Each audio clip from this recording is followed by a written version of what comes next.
I was halfway through my morning coffee when I saw her marching up my driveway, Margaret Thompson, the self-proclaimed queen of the HOA. She had that usual pinched look on her face, like she had just smelled something foul, which, given her personality, was probably just the concept of people enjoying their own property. I set my mug down on the porch railing as she stomped up to me, her pastel cardigan flapping slightly in the breeze. "Samantha," she said, voice dripping with forced politeness, "we have a problem." I raised an eyebrow. "Do we?" Margaret crossed her arms, shifting her weight like she was preparing for a fight. "Your backyard extends beyond what is permitted for private ownership. The HOA has reviewed the property maps, and it has been determined that a portion of your yard actually belongs to the community." I stared at her, trying to process the sheer audacity of the claim. "Excuse me," Margaret pursed her lips. "The walking path at the back of your property is communal land. Your fence encroaches on it. We'll need you to remove it immediately, or we'll be forced to take action." I had lived in this house for 5 years. I had the property deed, the title, and the surveyor's report that clearly showed my land boundaries. But Margaret, in all her infinite HOA wisdom, thought she could just declare my property wasn't mine. I let out a slow breath. "Margaret, that land has always been part of my property. I have the paperwork to prove it." She gave me a tight smile, the kind that people give when they think they're in charge. "Well, the HOA has decided differently. You'll be receiving an official notice, and if you don't comply, you'll be fined." I sipped my coffee, letting her words hang in the air. I could have argued right then and there, but I had learned something valuable in all my years dealing with her Margaret-loved power. And nothing made her more furious than someone who refused to take her seriously. "All right, Margaret," I said, keeping my tone light, "send me the notice." She looked momentarily thrown off by my lack of protest, but she recovered quickly. "Good. I'll have the paperwork delivered by the end of the day." She turned and strutted back toward the sidewalk, satisfied that she had won. But what she didn't know was that I had already anticipated something like this. Margaret had been pulling stunts like this for years, harassing homeowners, issuing baseless fines, and making up rules as she went. And I had been preparing for this moment for a long time. I pulled out my phone and dialed a number I knew by heart. "Hey, Isaac," I said when my lawyer picked up. "It's happening. They're trying to claim my land." Isaac let out a low chuckle. "They really don't know who they're messing with, do they?" "They don't," I agreed, watching Margaret disappear down the street, "but they're about to find out."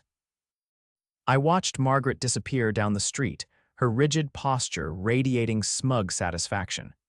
She thought she had won, that her fabricated claim would intimidate me into compliance. What she didn't know was that I had been preparing for something like this for months.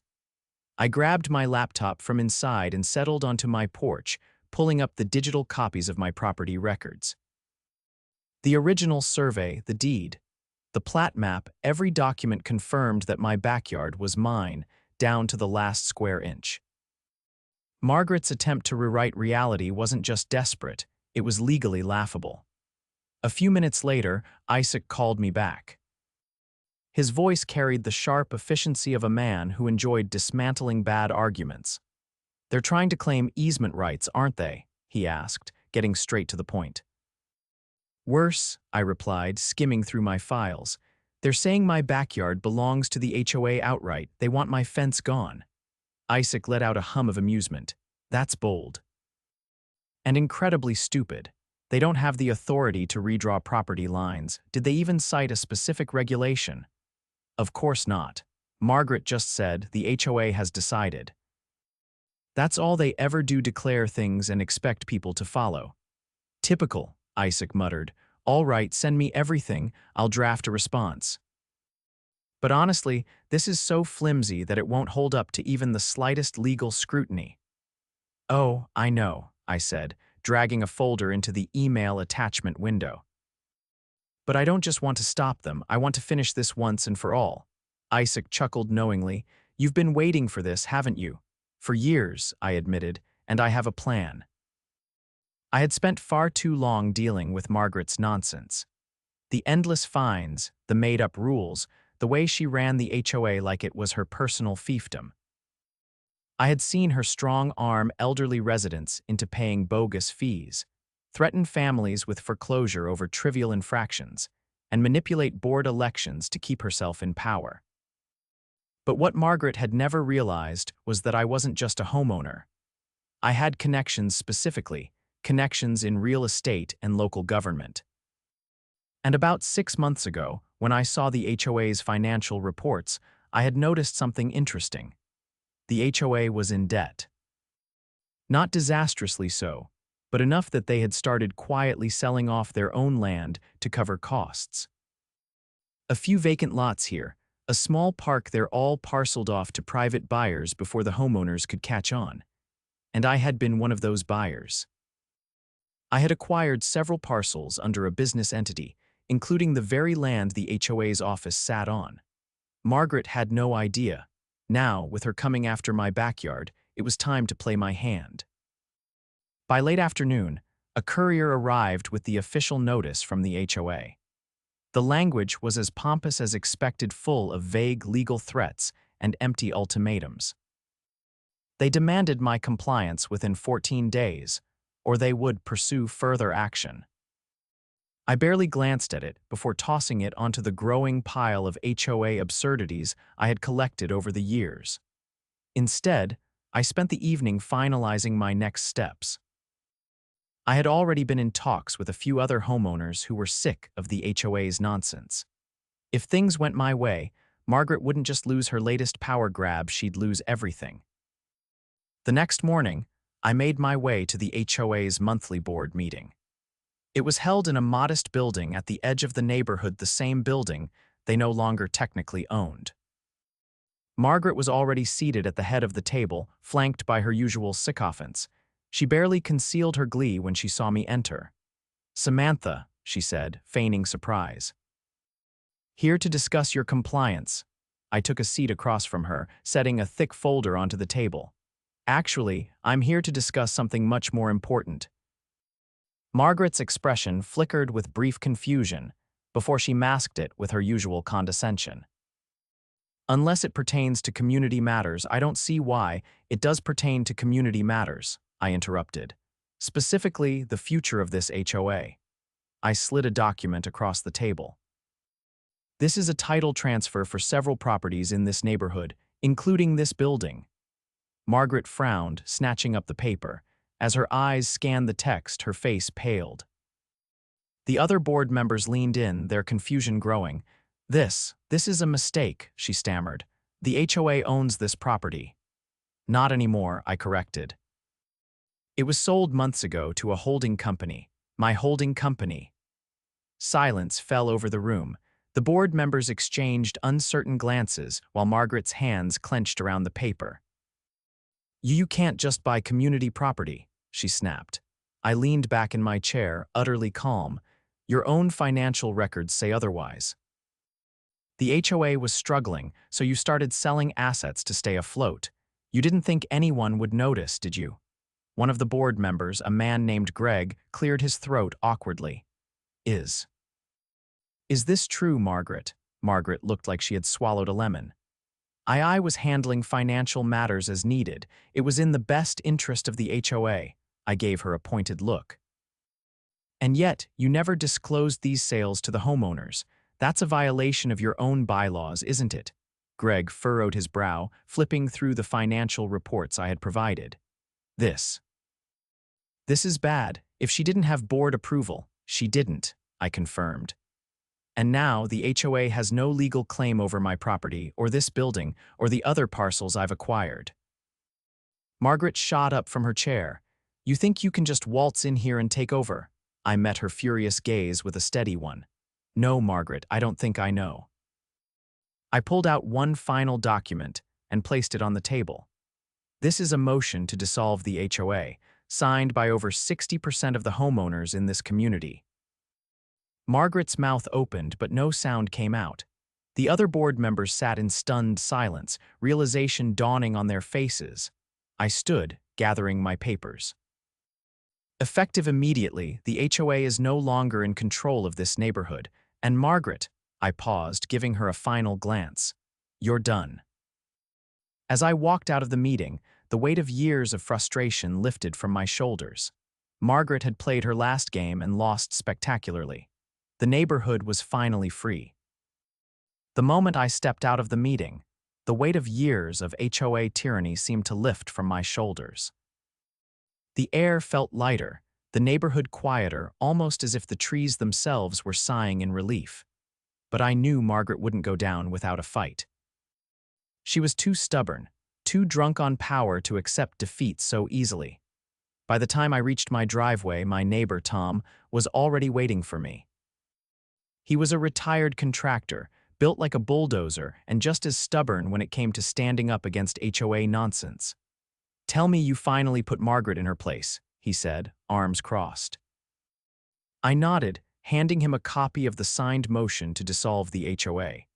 His eyes scanned the document, and then, for the first time since I'd known him, he let out a low whistle. "Well, I'll be," he muttered. "You actually did it." Before I could respond, a voice interrupted us. "This isn't over." Margaret was storming toward us, clutching a stack of documents so tightly her knuckles were white. Behind her, a few of her loyal supporters trailed uncertainly, their confidence clearly shaken. I turned to face her, hands in my pockets, waiting. "You think you can just dismantle the HOA like that?" she spat. "It's not legal. The board has to approve it." Tom chuckled beside me. "You mean the board that just realized you've been selling off community property behind their backs?" Margaret's face turned a shade of red I didn't think was possible. "This is fraud," she snapped. "I'll challenge it in court." I tilted my head slightly. "Go ahead, but you should probably read the HOA bylaws first. Specifically, the section that states a majority of homeowners have the power to dissolve the association. 60% was the threshold. We got 64. Margaret's mouth opened, but no words came out. The realization was hitting her, and she was scrambling to find anything to hold on to. One of her loyalists, a nervous-looking woman named Linda, hesitated before speaking. "But what happens now? Who will enforce the rules?" I exhaled slowly. "There won't be any more arbitrary fines, no more harassment over mailbox colors or the number of plants in someone's yard. People will own their homes without fear of bogus violations." Margaret shook her head violently. "You're destroying this community," Tom scoffed. "No, Margaret, you did that when you let your power trip get the best of you." She glared at him, then turned back to me. "You think you've won, but this neighborhood will fall apart without structure. When property values drop, don't come crying to me." I studied her for a moment. "Margaret, the only thing that ever threatened property values here was you, and now you're done." For the first time, she looked genuinely uncertain. Without control, without a podium to stand on and dictate from, she had nothing. I stepped past her, heading toward my house, but before I went inside, I turned back. "Oh, and Margaret." She stiffened. "You have 30 days to vacate this building." I gestured toward the HOA office. "Since, I own it now." Her expression twisted in fury, but she had no response. She had lost. The next few weeks were a whirlwind. The dissolution of the HOA meant paperwork, meetings with the city, and homeowners adjusting to the newfound freedom they hadn't had in years. Some were cautious, unsure of what came next, but many were relieved. One by one, the ridiculous restrictions were stripped away. A few neighbors immediately repainted their homes, finally able to choose colors that weren't pre-approved by Margaret's outdated taste. Tom wasted no time installing the shed he had been fined for 5 years ago. As for the former board members, most of them distanced themselves from Margaret, claiming they had no knowledge of her shady dealings. A few even approached me, apologizing for what had happened under her rule. Margaret, however, was a different story. She refused to go quietly.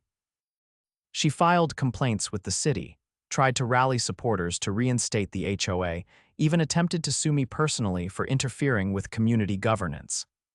None of it went anywhere. And then, Exactly 29 days after our last confrontation, she made one final desperate move. I woke up to find a for sale sign in her yard. Margaret Thompson, the self-proclaimed queen of the HOA, was leaving. I stood on my porch, sipping my coffee, watching as movers loaded boxes into a truck. She stood near the curb, hands on her hips, looking out over the neighborhood she had once ruled with an iron fist. For a moment, I thought she might come over and say something, but she didn't. Instead, she climbed into her car, slammed the door, and drove away without a word. Tom strolled over from next door, watching her car disappear down the street. "Well," he said, clapping me on the back, "that was satisfying," I smiled, taking another sip of coffee.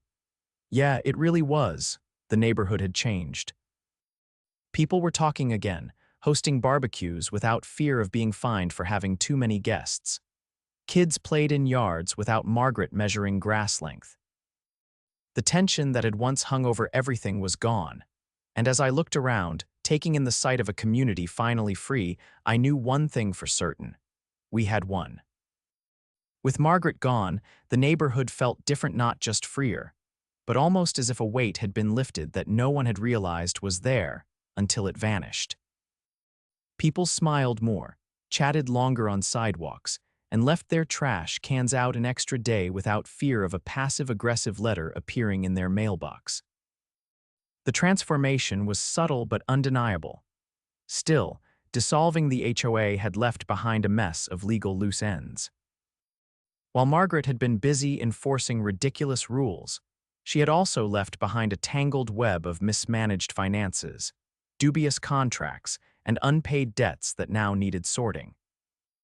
I had spent the last few weeks working with Isaac, sifting through years of financial records. What we found wasn't just incompetence, it was outright corruption. Unauthorized payments to contractors that didn't exist, inflated invoices for landscaping that had never been done. Even a mysterious consulting fee that had been paid out monthly to an account linked to Margaret herself.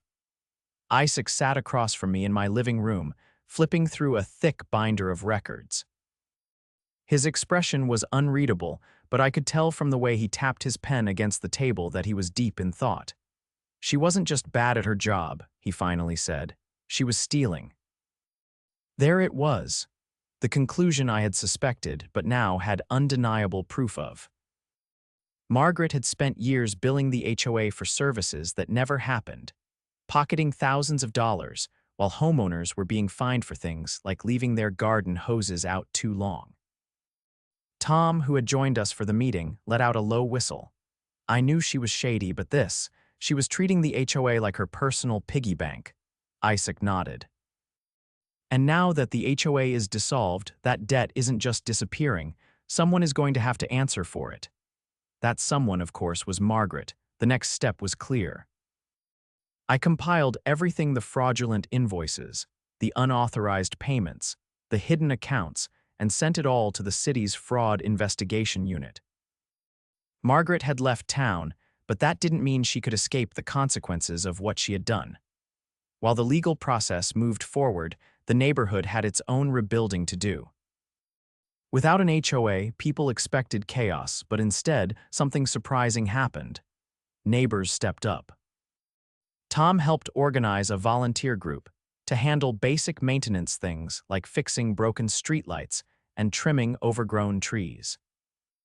A few retired residents with financial backgrounds worked together to set up a transparent system to manage the remaining HOA funds and distribute them fairly.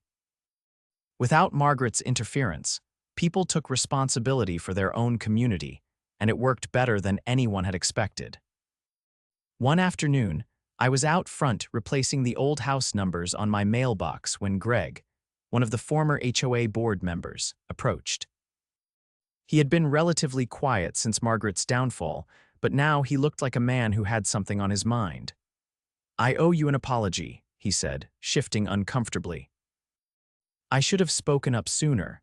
I knew something wasn't right with the way Margaret was running things, but I didn't push back as hard as I should have." I studied him for a moment before nodding. "You weren't the only one she had under her thumb. She ruled through intimidation. What matters now is fixing what's broken. Greg exhaled, relief visible on his face. I want to help. I have experience with budgeting. If we're figuring out how to manage leftover HOA funds, I'd like to make sure everything is transparent this time. It was the kind of attitude that had been missing for years. People weren't just accepting change, they were actively working to make things better. Meanwhile, Margaret was facing the consequences of her actions. The fraud investigation had moved quickly, and within a month, criminal charges were filed: embezzlement, wire fraud, tax evasion. The works. The local news caught wind of the story, running a segment on the corrupt HOA president who had stolen from her own community. Seeing Margaret's mugshot flash across the screen was a poetic kind of justice. The neighborhood, once under her control, was thriving without her. Homes weren't falling apart. People weren't running wild. If anything, things were better than they had ever been. One evening, as I sat on my porch watching the sunset, Tom walked over, beer in hand. "You ever think she actually believed she was doing the right thing?" he mused. I thought about it for a moment before shaking my head. No, she knew exactly what she was doing. She just never thought she'd get caught, Tom chuckled. Well, she did, and now we finally get to live in peace. And for the first time in years, the neighborhood truly belonged to the people who lived in it. With Margaret out of the picture, things settled into a new rhythm. The neighborhood adjusted faster than anyone had expected. Without the constant threat of fines or arbitrary rules, people started making small changes they had always wanted but never dared to attempt. Lawns had more personality, garden beds flourished, and porches became gathering places for families who had spent years avoiding unnecessary scrutiny. However, dismantling the HOA had left behind a complicated mess of legal and financial loose ends. The process of redistributing the remaining HOA funds was ongoing, and while most homeowners were happy to be free of Margaret's rule, a few still clung to the old way of doing things. One of them was Linda, Margaret's staunchest supporter. She had been quieter since the dissolution, but she hadn't disappeared entirely. Instead, she had taken to hosting informal gatherings with the small group that still believed the HOA had been necessary. They met at her house, whispering about how the neighborhood would supposedly fall into disrepair without strict oversight. I had no problem letting them talk as long as they stayed out of everyone else's way. But then, Linda decided to take things a step further. One afternoon, I came home to find a letter taped to my door. It was printed on official-looking stationery, though it was obviously homemade. The words "Community Preservation Committee" were written in bold at the top. The letter outlined a voluntary set of neighborhood guidelines that Linda and her group had drafted. It wasn't legally binding, but it was clear they expected people to follow it. The absurdity of it would have been funny if it weren't so ridiculous. Tom walked over as I finished reading, having received the same notice. His face was unreadable, but there was a sharpness in his expression that told me he was already annoyed. Linda approached just as I was about to toss the letter into the trash. She had the same prim, self-satisfied air that Margaret used to carry, as if she believed she was doing something noble. She wasted no time getting to the point. She explained that she and a few others had taken it upon themselves to preserve the integrity of the neighborhood. They weren't trying to create a new HOA, she assured me. They were simply offering guidance. Tom crossed his arms, his patience already wearing thin. He pointed out that the neighborhood was doing just fine without rules, and that most homeowners were enjoying the newfound freedom. Linda wasn't deterred. She insisted that structure was necessary, that without it, property values would plummet. She claimed that people had already started to neglect their homes, though when pressed, she couldn't provide a single example. I calmly reminded her that the HOA had been dissolved through legal means, and that there was no authority behind her so-called committee. She bristled, but didn't back down, claiming that without some form of regulation, chaos would eventually take hold. She tried to frame it as a friendly suggestion, but it was clear she expected compliance. She even hinted that the committee would be keeping track of who followed their guidelines and who didn't. It was laughable. I made it clear that I had no intention of following any rules set by a group with no legal standing.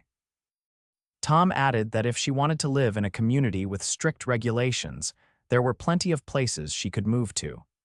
Linda's expression hardened. She didn't argue further, but the look in her eyes said she wasn't done yet. Over the next few weeks, small incidents started happening around the neighborhood. People who ignored Linda's so-called guidelines found themselves dealing with petty inconveniences. Trash cans were mysteriously knocked over, garden ornaments disappeared, and one homeowner even found their mailbox mysteriously damaged. It wasn't enough to be outright criminal, but it was irritating, and it wasn't hard to figure out who was behind it. I started documenting everything. I installed a few discreet security cameras around my property and encouraged others to do the same. It didn't take long before the footage confirmed our suspicions. Late one night, I caught Linda and two others sneaking around my yard, attempting to leave a warning sign about excessive lawn decorations. They had no idea they were being recorded. The next morning, I gathered the evidence and paid Linda a visit. She tried to act as if she had no idea what I was talking about, but when I pulled out my phone and played the footage, her face went pale. She stammered, trying to justify her actions. She claimed she was only trying to maintain standards, and that she hadn't meant any harm. I told her in no uncertain terms that if she or anyone from her so-called committee trespassed on my property again, I would press charges. And I made sure to send copies of the footage to every homeowner who had been affected. Word spread quickly. Whatever little influence Linda had left vanished overnight. Her committee disbanded, and she stopped trying to impose her will on the neighborhood. With that, the last remnants of Margaret's reign crumbled completely. The neighborhood was truly free. Not just from the HOA, but from those who still clung to the idea of controlling others. And for the first time in years, people could finally enjoy their homes without fear of someone telling them how to live. With Linda's so-called committee dismantled, the last remnants of Margaret's influence had finally crumbled. The neighborhood was free not just in name, but in spirit. People no longer lived under the shadow of arbitrary fines, secret backroom decisions, or the looming threat of foreclosure over petty infractions. The community had taken control of itself, and it was thriving. But there was still one last piece of unfinished business. Margaret had left town in disgrace, her fraudulent financial dealings exposed for everyone to see. The damning evidence we had gathered had led to formal charges, and she was now facing a legal battle that could result in serious jail time. However, one question still lingered: what would happen to the money she had stolen over the years? Isaac had been working closely with the Fraud Investigation Unit, and the latest reports suggested that Margaret had siphoned off well over $100,000 through various fake expenses, kickbacks, and outright theft. Some of it had been spent, but a sizable portion had been funneled into hidden accounts. Recovering that money was the last step in closing the book on Margaret's reign. One afternoon, Isaac called me over to his office. He had just received an update from the investigators. When I arrived, he was sitting behind his desk, reviewing a thick stack of legal documents. "They found it," he said without preamble. I pulled up a chair across from him. "All of it." "Almost," he replied. "Margaret was sloppy but not completely reckless. She hid the money in multiple accounts, but the majority of it was sitting in an offshore savings account under a shell company she created. The authorities have frozen the assets, and once the legal process plays out, the money can be returned." I exhaled slowly, absorbing the weight of his words. "And where does that money go?" "That's the interesting part," Isaac said, tapping his pen against the documents. "Since the HOA no longer exists, the funds technically belong to the homeowners." But without an official governing body, there's no clear structure for redistributing it. I leaned forward. So what are our options? Isaac laid out 3 possibilities. The first was dividing the money equally among all homeowners, a fair but logistically difficult approach. The second was using it for community improvements, such as road repairs or security upgrades. The third was donating it to a neighborhood trust that could provide financial assistance to homeowners in need, like elderly residents struggling with maintenance costs. After some discussion, we decided the best course of action was to hold a community vote. If the people had fought to reclaim their neighborhood, they should have the final say in how the recovered funds were used. I spent the next week organizing a meeting at the local community center. Word spread quickly, and when the day arrived, nearly every homeowner showed up. The energy in the room was different from the tense, combative HOA meetings of the past. This wasn't about control, it was about rebuilding. I stood at the front and explained the situation. The room buzzed with murmurs as people processed the news. Then, one by one, people voiced their opinions. Some wanted the money split evenly, arguing that everyone had paid into the HOA at some point. Others believed it should be used for community improvements, something to benefit current and future homeowners. A handful of people supported the idea of a neighborhood trust, especially for elderly residents who had been unfairly targeted by Margaret's policies. After an hour of discussion, we held a vote. The majority chose to use the money for a mix of community improvements and the neighborhood trust. The final decision was to allocate a portion of the funds to repairing neglected infrastructure, sidewalks, streetlights, and drainage systems, while the rest went into a trust to help homeowners in financial distress. It was a solution that balanced fairness with long-term benefit. As the meeting ended, people lingered, talking in small groups. There was a sense of unity, a shared understanding that this was their neighborhood now, not Margaret's, not the HOA's, but theirs. Tom walked up beside me, arms crossed as he surveyed the crowd. "You did good, Sam." I shook my head. "We all did. This was never just about me." He nodded. "Yeah, but someone had to start the fight. And you finished it." I looked around the room, seeing neighbors who had once been strangers now talking like old friends. Battles had been fought, but in the end, we had built something stronger. And that was worth everything. As we stepped outside, the evening air was cool and crisp.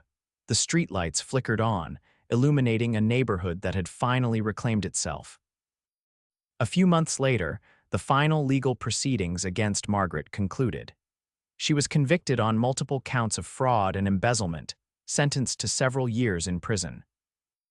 The money she had stolen was officially transferred back to the neighborhood, and the planned improvements began almost immediately. Streetlights that had been broken for years were repaired. Sidewalks were repaved. A small fund was set up to assist homeowners who had been financially devastated by Margaret's predatory fines. People no longer lived in fear of opening their mailboxes. No more surprise violations, no more threats. Just a neighborhood where people could breathe freely. One evening, as I sat on my porch, sipping a well-earned cup of coffee, Tom walked over with a satisfied expression. "No more Margaret, no more HOA," he said. "Feels good, doesn't it?" I nodded, taking in the quiet peace of the street. "Yeah, it really does." The fight was over, and we had won.